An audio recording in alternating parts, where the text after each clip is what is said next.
नमस्कार। आज बात करते हैं वैदिक विज्ञान और संवत्सर की।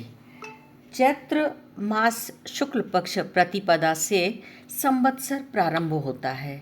पुराणों में कहा गया है कि चैत्र मास प्रतिपदा को ब्रह्मा जी ने जगत की सृष्टि की। चैत्य मासी जगदम्बा ससर्ज प्रथमे अहनि। संवत्सर के दो रूप हैं, एक चक्रात्मक है, दूसरा यज्ञात्मक।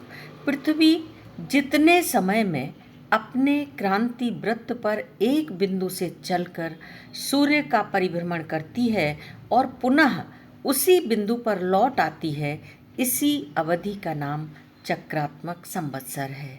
वेदों में वर्णित है कि जब पृथ्वी सूर्य के चारों ओर परिभ्रमण करती है, अपने अक्ष पर परिभ्रमण करते हुए जो समय लगता है उसे अहोरात्र कहते हैं। इस तरह वर्ष बनता है। एक वर्ष में पृथ्वी सूर्य का परिभ्रमण करती हुई सूर्य में निहित ऊर्जा को ग्रहण करती है, जिसे सौर ऊर्जा कहते हैं। पृथ्वी एक वृत्त में नहीं घूमती, यह दीर्घ वलय में घूमती है। दीर्घ वलय में घूमने के कारण यह कभी सूर्य के पास होती है और कभी सूर्य से दूर। जब सूर्य के पास आती है तब गर्मी बढ़ जाती है, जैसे जैसे दूर हो जाती है तो ठंडक बढ़ जाती है। इस तरह ऋतुएं बनती हैं। सौर ऊर्जा कम होगी तब ठंडक, और पृथ्वी सौर ऊर्जा अधिक ग्रहण करती है तब गर्मी। इस सौर ऊर्जा का नाम ही संवत्सर है। इसी को काल संवत्सर, कालाग्नि संवत्सर, सौराग्नि संवत्सर कहते हैं। सूर्य से ग्रहण की हुई अग्नि या ऊर्जा जो एक वर्ष भर में पृथ्वी ने ग्रहण की, उसी का नाम संवत्सर है। ऊर्जा की क्वांटिटी का नाम संवत्सर है। संवत्सर में होता क्या है? संवत्सर के चक्र को 12 भागों में बांटा गया है। आकाश में 27 नक्षत्र हैं। इन नक्षत्रों के 108 पद हैं। इनमें से 9 पादों की आकृति के अनुसार 12 राशियां हैं।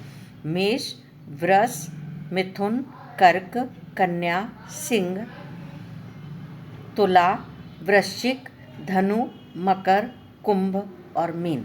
इस प्रकार से 30 अंश की एक राशि होती है। 360 अंश की परिक्रमा लगाती हुई पृथ्वी जिस राशि पर पहुंचती है, इस क्रांति वृत्त के किस स्थान पर पृथ्वी है, इसकी सूचना हमें राशियों से मिलती है। इस प्रकार 30 अंश की एक राशि होती है। पृथ्वी जब सूरज के सबसे पास आए और वहाँ से दूर जाने के लिए तैयार हो जाए, ऐसी स्थिति को अयन कहते हैं। पृथ्वी जब दक्षिण हिस्से में होती है तो दक्षिणायन, और उत्तर हिस्से में होती है तो उत्तरायण कहते हैं। संवत्सर महाकाल का एक सापेक्ष रूप है। संवत्सर अर्थात 12 महीने, 27 नक्षत्रों, 12 राशियों का काल विशेष। ब्रह्मांड में सूर्य की स्थिति प्रबल है। सूर्य ऊर्जा का स्रोत है। पृथ्वी सूर्य से ऊर्जा ग्रहण करती है। सृष्टि में समस्त प्राण तत्व यह जीवन संवत्सर चक्र व यज्ञ से नियंत्रित है। विश्व की रचना के लिए प्रजापति ब्रह्मा ने अपने आप को संवत्सर और यज्ञ 2 रूपों में प्रकट किया है। संवत्सर और यज्ञ काल और जीवन में 2 सृष्टि के महान रहस्य हैं। पृथ्वी सूर्य का चक्कर लगाते समय जो ऊर्जा या शक्ति बाहर से खींचकर अपने स्वरूप में ढाल लेती है, वही यज्ञात्मक संवत्सर है। इस प्रकार चक्रात्मक संवत्सर केवल प्रतीक मात्र है। किसी पात्र में ऊर्जा द्वारा सोम की जो मात्रा भर जाती है, वही यज्ञात्मक संवत्सर का कार्य रूप है। वेदों में संवत्सर के दिन प्रतिमा पूजन की बात कही गई है। संवत्सरस्य प्रतिमां यां त्वां रात्रिरुपासमहे। साना आयुष्मती प्रजा रायस्योषेण संसृजा। संवत्सर ही प्रजापति है। विश्व की रचना में प्रजापति ब्रह्मा ने प्रतिमा या नाप जोक के लिए संवत्सर का निर्माण किया है। सृष्टि की जो प्रजनात्मक प्रक्रिया है वह संवत्सरात्मक काल की शक्ति से नए नए रूपों में प्रकट होती हुई हमारे सामने है। जीव जंतु पेड़ पौधे समस्त सृष्टि, पृथ्वी पर रहने वाले समस्त प्राणी इस चक्रात्मक संवत्सर के अंग हैं।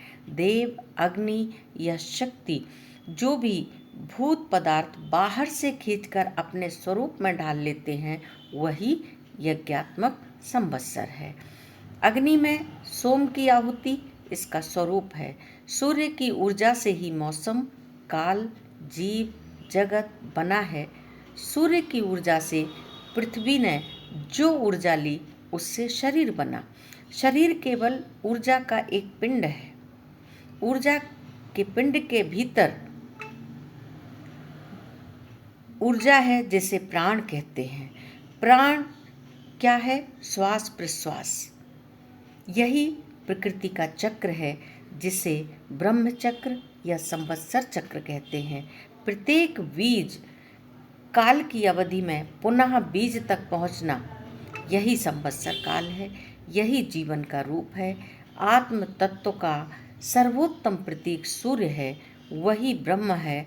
सृष्टि का प्रथम दिन चैत्र शुक्ल प्रतिपदा खगोल शास्त्र व विज्ञान की कसौटी पर खरा होने के साथ ऐतिहासिक एवं सांस्कृतिक दृष्टि से अत्यंत महत्वपूर्ण है।